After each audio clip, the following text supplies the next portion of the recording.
think Kumbh Mela can ever end. No.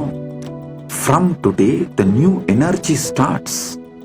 Whatever energy you received from Kumbh Mela, with this you start the new life. Today, 9 temples of Kailasa did a special snan.